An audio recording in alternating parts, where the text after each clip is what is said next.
Bom, eu gostaria de ter o prazer de conversar um assunto que muitas vezes fica na roda, no dia a dia, seja de assunto desde a dona de casa, roda de boteco, roda de pagode, de forró, até as altas cátedras das universidades.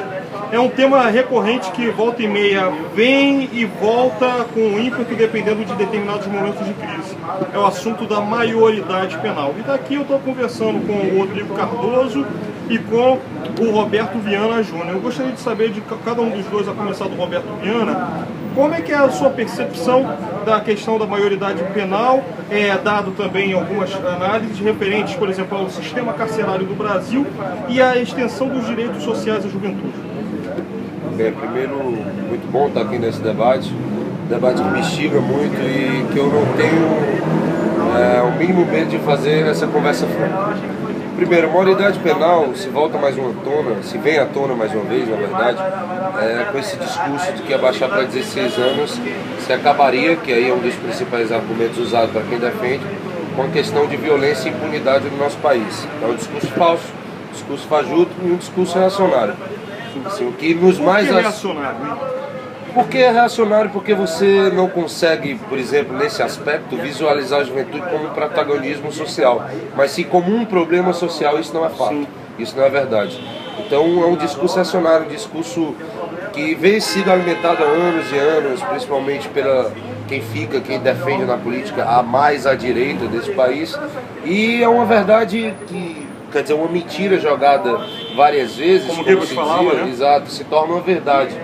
A sociedade começa a absorver esse pensamento que é altamente, eu digo até mais, assim, botando entre parênteses, ou entre aspas, um pensamento burro, um pensamento retrógrado, onde não se consegue visualizar a juventude como meros atores sociais, Eles não veem a juventude como portador de direito, né, Rodrigo? Vale ressaltar Exato. o seguinte, vale ressaltar que na última pesquisa que a gente tem conhecimento, 93% da população concorda com a maioridade penal. Mas aqui se deve diminuir isso, a maioridade penal. aqui se deve isso. Qual a leitura que você faz disso? Isso se deve ao quê? Principalmente à política. Por quê? Porque politicamente falando, é muito mais fácil lutar para diminuir a maioridade penal do que lutar pela causa da existência da violência. Porque existe a violência. Há um aspecto que, inclusive, um artigo que eu estou finalizando, que eu digo que a nossa sociedade entrou em ressaca social. Sim. Onde a impunidade, o direito de não ir e vir, o direito de uma liberdade que não existe de fato por causa da violência e uma série de outros fatores, com a própria descredibilidade do meio político, a nossa sociedade começa a vomitar as suas mazelas e começa a vomitar de forma errada em cima da juventude, onde ela acha que diminuindo a maioridade penal, num aspecto louco, até digo desse jeito, conseguiria resolver uma série de problemas que não consegue, até porque menos de 2% desses crimes hediondos que acontecem no Brasil são provocados por jovens de 16 O engraçado é que isso não sai na televisão, isso não sai na televisão. Sabe por que não sai na televisão? Porque é muito fácil não sair na televisão isso. Porque aqueles programas policiarescos, o que eles querem é o quê? Ter bandeiras para levantar, para subir o Ibope na televisão e ter um jeito fácil, um milagre para resolver a criminalidade. É muito mais fácil defender, diminuir a maioridade penal para ganhar voto do que defender educação, defender esporte, defender... Ou até o sistema prisional para ressociabilizar o cidadão. É muito mais difícil. Ontem a gente viu de forma drástica, e eu tentei até tentar escrever algo sobre o assunto, porque eu estava tão revoltado como foi exposto, o senador Malta, do PR. O Magno Malta, teve até o programa do PR ontem, exato, defendendo botando como uma bandeira de causa do partido. O quê? A maioridade penal A redução já absurdo. Além de um absurdo, a gente sabe de onde eles vêm, a gente sabe que é a origem do Malta, a gente sabe o que eles defendem, mas ainda nos revolta porque, ao invés que ele vem com aquele discurso, porque nós defendemos a família, porque nós defendemos... Isso é que até para um discurso cristão é inadmissível. É aquele famoso ditado, a vida dá, né, mentira. Hoje, ele defende diminuir a maioridade penal, mas amanhã, quando for o filho dele, quando o filho dele for criminoso, quando o filho dele for pego com alguma besteira, ele vai querer que a maioridade não tem a maioridade, diminuir a maioridade penal. Por exemplo, tem uma coisa importante que até a gente estava conversando, Rodrigo, e até queria também que tu pudesse abordar, Roberto, que é o seguinte: a maioria das pessoas que defendem a redução da maioridade penal dizem, não, o jovem tem direito a votar aos 16 anos, que é, na verdade, uma conquista do governo estudantil, a conquista da juventude, mas não pode ter a redução da maioridade penal para assumir os crimes. E, no entanto, eles dizem que os jovens já têm experiência, porque já sabem de cometer crimes como latrocínio, como roubo, sequestro, mas ao mesmo tempo a gente tem uma juventude que não tem o acesso devido ao mercado do trabalho, não tem acesso aos direitos sociais preconizados à Constituição, e se a gente comparar o jovem de 40, 50 anos atrás, o cara com 18, 19, 20 anos já tinha que estar prestes a se formar numa universidade, senão pelo menos já ter um trabalho e já constituir uma família. E hoje não, o cara tem que se preparar para poder talvez ir aos 30 anos. Então se torna incoerente o discurso dos defensores da redução da maioridade penal. E aí? É um discurso tão fácil de ser quebrado, Eder, porque a principal bandeira que eles tentam associar à redução da maioridade penal é a impunidade. Mas eles não defendem ao mesmo tempo que o não cumprimento da nossa Constituição Federal, onde já garante ao jovem e a qualquer brasileiro educação de qualidade, escola, direitos saúde, sociais, né? Todos os nossos direitos sociais são quebrados diariamente, mas ninguém se opõe sobre isso como uma verdadeira impunidade. A gente não se opõe com a verdadeira impunidade, e aí existe sim. Quem defende a maioridade penal não defende a impunidade, apenas defendemos a punição justa, que já é garantida na Constituição através do REC. Não é falta de vontade política, porque tem gente que defende a redução da maioridade penal e diz que o ECA é paternalista. Não, e tem gente que diz o seguinte, pô, só vai pegar 3 anos o cara que cometeu um crime. Vai na fé bem para ver o que é 3 anos, uma criança, um adolescente cometeu uma infração, vai na fé bem passar 3 anos. E o sistema prisional não responsabiliza. Não responsabiliza nada. Eu acho que a discussão tinha que ser outra. Pelo contrário, ele faz o verdadeiro doutorado do crime. Se você entra lá, uma vez alguém que defendia, não vou citar o nome agora, mas um amigo que defendia, não, eu defendo a maioridade penal e tal, para 16 anos, porque aqui fora você não pode sacrificar as ovelhas com os lobos soltos. Eu disse, meu amigo, os verdadeiros lobos estão lá dentro do presídio. E se a gente pega esse jovem infrator de 16, 17 anos e bota dentro do presídio, lá eles vão entrar ovelhas e vão ser devorados pelos lobos. Esse é o verdadeiro contexto. A escola do crime, é uma palhaçada. E outra coisa, nós temos que encarar a realidade de cara. E aí no debate franco. Nós sabemos que há esse clamor social, clamor popular, de que realmente é muito drástico você ver um jovem matando. Mas também é drástico ver um jovem morrendo. E mais drástico ainda, pobres morrem dentro da favela. E mais drástico ainda, vamos ver a eles leitura só mostram quando é, eles só mostram quando é aí eu jovem vou ver matando. uma leitura classista. Quem é que vai ser atingido com a redução da maioridade penal? Jovem pobre negro, que mora na favela, tem grande maioria. E dizem que esse discurso, não, porque esse discurso... esse discurso de dizer que é só jovem pobre negro que vai preso, é um discurso que vocês fazem, porque é um discurso muito à esquerda, não sei o que. Não é fato. só ver, você só vai hoje para um presídio de 18 a 24 anos, hoje 2/3 da população carcerária é de 18 a 24 anos. Só citar um nome. Então, a maioria, 80% são negros e pobres. É só a gente citar o nomezinho que está na mídia agora. Um menino, que é um menino ainda, apesar de ser, mas já é maior de idade, Thor Batista. Se tivesse acontecido com um negro, um pobre, eu duvido que uma perícia teria sido... Eles tiraram a perícia do processo. Eles tiraram a perícia do processo. Nunca tinha acontecido. Porque se for um menor de classe média alta, da pequena burguesia ou da classe alta, ele é um desequilibrado emocionalmente, é uma pessoa excêntrica, que precisa de tratamento psicológico. Agora, com as classes trabalhadoras, elas criminalizam. É necessário normatizar para as classes dirigentes burguesas a maioridade penal para poder até fazer o controle social de crescimento da população, já que o sistema capitalista o próprio Renato Russo tem uma música chamada Aloha, do CD A Tempestade, e eles dizem numa parte que nos querem todos iguais, assim é bem mais fácil nos controlar e mentir, matar. Eles querem a força da lei para aquele jovem infrator, mas não querem a força da justiça social e da própria lei para protagonizar esse mesmo jovem antes dele ser infrator. Mas aí eu te pergunto, que qual moral que o Estado constituído, que quer reduzir a maioridade penal, tem quando ele se omite de investir em educação de qualidade, cultura e lazer para a nossa juventude, acesso ao pleno emprego, os plenos direitos sociais? quem está sendo incompetente não está sendo o próprio Estado, quando ele defende a redução da maioridade penal, ele não está dando um atestado de competência? Sim, e mais grave, porque dizem, o jovem entra na criminalidade... Carece até de legitimidade. E o jovem não entra na criminalidade por opção, mas entra por falta dela.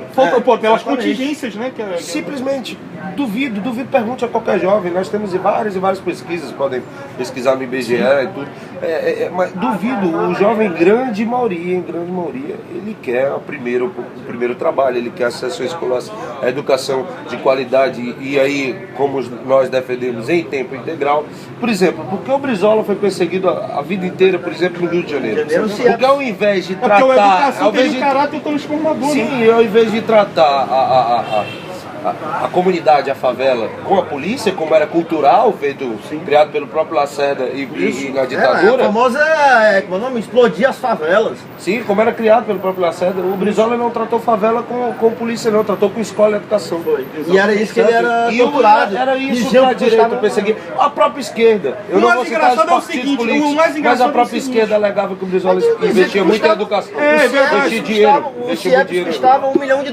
Era o programa dele. Chamava os CIEPs custaram $1 milhão, mas os CIEPs de $1 milhão livraram o governo de pagar muitos delinquentes que hoje estão na cadeia, pagos com o nosso dinheiro. É um contrassenso porque não investe na educação e esses mesmos setores reacionários da classe média, das classes altas, e até são os que defendem a redução da maioridade penal e dizem que o preso está sendo pago com a Bolsa Presídio e justamente quando o Estado repressor tenta financiar um sistema presidiário, penitenciário falido. Ele mesmo dizia, certo, custa $1 milhão no CIEP.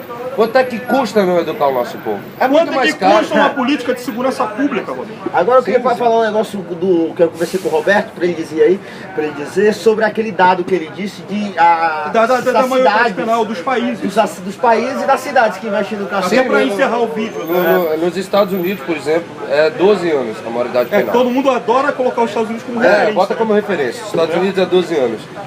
E o índice de violência entre jovens de 16 a 17 anos é 3 vezes maior que o do Brasil. Quais foram os dados que tu viu? Foi uma pesquisa? Tal? Foi uma pesquisa que eu fiz agora. Não me recordo, foi de um artigo, inclusive, que foi mostrado aqui, do doutor...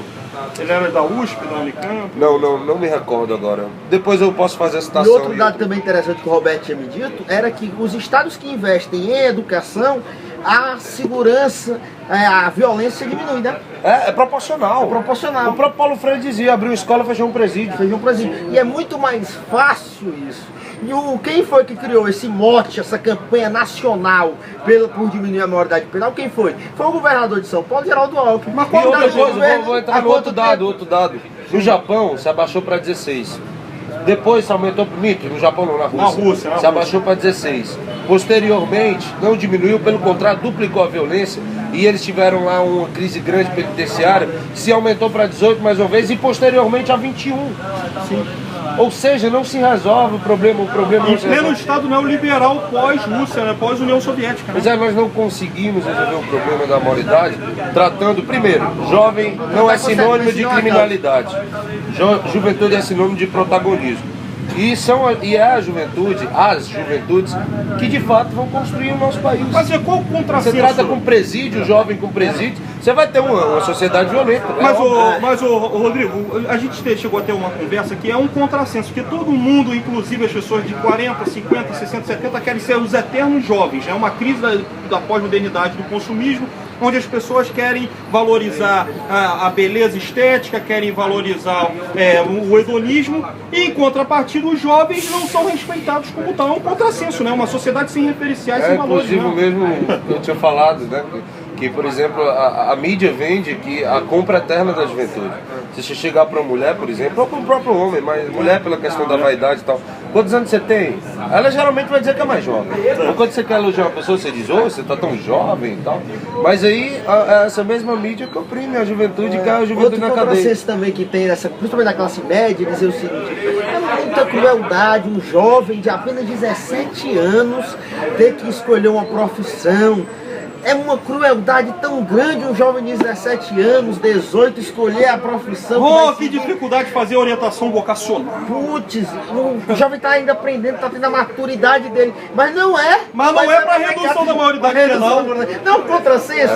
O jovem hoje. Chega a ser esdrúxulo, né? O jovem antigamente tinha menos informações do que o de hoje. Aí dizem que por isso o jovem merece. Como é o nome? Que a gente deve diminuir a maioridade penal por causa disso. Porque o jovem tem acesso à televisão, à internet, a tudo isso. Mas o que aconteceu foi que o jovem hoje é muito mais dependente do que o jovem de antigamente. Porque antigamente com 21 anos a pessoa casava, com 21 anos a pessoa já tinha família. Hoje em dia não. Com 21 anos estava na faculdade. E o termo jovem é algo muito novo. É algo muito novo. Antigamente as pessoas eram crianças e viravam adultos.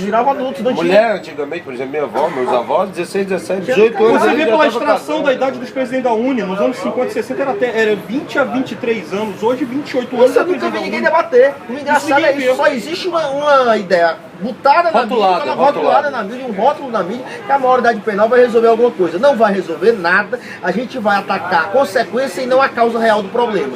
E outra, é financiado essa campanha pelos governos que não conseguem melhorar a violência. Cito aqui o governo Geraldo Alckmin, que passou 16 anos governando São Paulo, quer passar 20 anos, e esse governo fez o quê? Criou uma geração de criminosos e agora quer fazer o quê? Criar outra agora mais nova, diminuindo a maioridade penal. Daqui a pouco vão colocar bebê com fuzil e colocar a maioridade penal para as idades mais tenras, pueris. Mas qual é a conclusão que a gente pode finalizar? Para finalizar, dizer, deixando claro que nós que defendemos a não diminuição, somos a favor sim da justiça, somos a favor sim da punição desse jovem, porém a punição justa. Nós que não defendemos a redução, estamos defendendo, na verdade, não só a juventude, mas defendendo as próximas gerações desse país, que não tem que ter uma cultura de violência, mas sim uma cultura de que protagonizar esse jovem, fazer com que esse jovem tenha apenas a primeira oportunidade, a igualdade de oportunidade, aí onde está o verdadeiro socialismo, que possa realmente, de fato, ter direito a esses direitos que já são garantidos na Constituição, e aí sim a verdadeira impunidade, o não cumprimento dos nossos direitos sociais. E a sua conclusão? A minha conclusão, eu queria terminar rápido, já falei, eu acredito que essa campanha é uma campanha midiática apenas, que não tem um debate claro nas universidades, nos jovens, não existe debate. Existe um clamor popular incentivado por essa mídia que quer ver sangue, quer ver crime, quer ver violência e que coloca essa ideia simplista para resolver o problema. Não vai resolver, querem atacar a consequência e não a causa. E eu termino aqui a minha parte falando uma frase do grande Leonel de Moura Brizola: privilégios apenas para as crianças e para os idosos. É verdade. E a partir dessa conclusão a gente pode colocar com esse vídeo como uma forma de reflexão ao conjunto dos internautas, ao conjunto da sociedade, que às vezes defendem a redução da maioridade penal, mas não viam essas determinadas facetas que contrapõem e fragilizam aqueles que defendem a redução da maioridade penal. Não adianta a gente defender a redução da maioridade penal quando mesmo estados políticos que nelas fazem parte, que defendem a redução da maioridade penal, são os mesmos que não têm eficácia para cumprir os direitos sociais preconizados na Constituição e menos vontade política ainda de fazer o que a Constituição meramente determina. Ou seja, a gente vê a leitura de classes e o comprometimento de tais setores sobre quais opções elas querem tomar. Elas querem seguir a agenda da elite e penalizar os jovens das comunidades, os trabalhadores, ou eles querem defender uma sociedade mais justa, mais humana, mais solidária, fraterna e igual. Então esse é o desafio, um bom debate e que esse debate possa suscitar um amplo debate na construção de uma sociedade mais igual e justa, que não penalize os nossos jovens, mas que promova uma sociedade mais igual e mais justa. Eu queria terminar também aqui falando uma coisa. Está tendo na internet um grande grupo que é o Basta Impunidade. Eu acho que tem que bastar a impunidade, mas eu acho que seria muito mais válido a educação já.